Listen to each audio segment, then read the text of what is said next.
Bem-vindos a este guia técnico sobre o Thermomix TM21.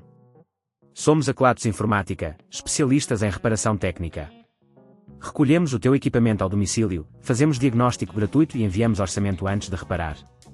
Sem chamadas, sem deslocações. Estamos localizados na Cal Joaquim Maria Lopes 26, Madrid. Cómodo, transparente e profissional. Link na descrição.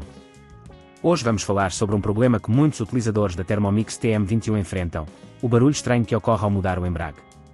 Este som pode ser causado por um desgaste nos componentes internos, resultando em um funcionamento menos eficiente da máquina. Se não resolveres a tempo, poderás enfrentar danos mais graves que podem levar a uma reparação ainda mais dispendiosa.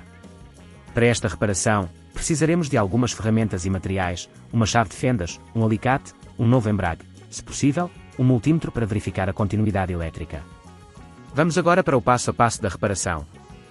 Primeiro, começamos por desligar a Thermomix da corrente elétrica para garantir a nossa segurança. Em seguida, com a chave de fendas, removemos os parafusos que seguram a tampa superior. Lembra-te de guardar os parafusos num lugar seguro para não os perderes. Depois de retirar a tampa, serás capaz de ver o interior da máquina. O componente que provavelmente está a causar o barulho é o embrague, que se encontra na parte inferior do motor.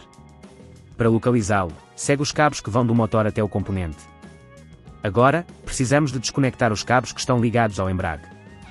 Aqui, é importante ter cuidado para não danificar outros componentes próximos. Uma vez desconectados, usa o alicate para soltar o embrague antigo. Retira-o suavemente e coloca o novo no seu lugar. Certifica-te de que está bem fixo e que os cabos estão corretamente ligados.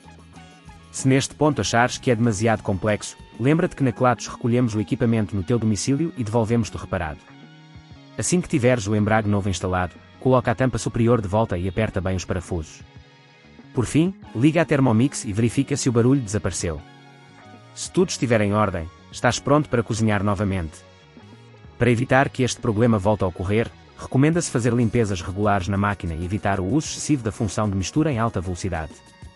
Também é aconselhável não forçar o equipamento com ingredientes demasiado duros. Se não queres arriscar danificar o teu equipamento, na Kelatos recolhemos, reparamos e devolvemos ao teu domicílio em todo o Portugal continental. Link na descrição.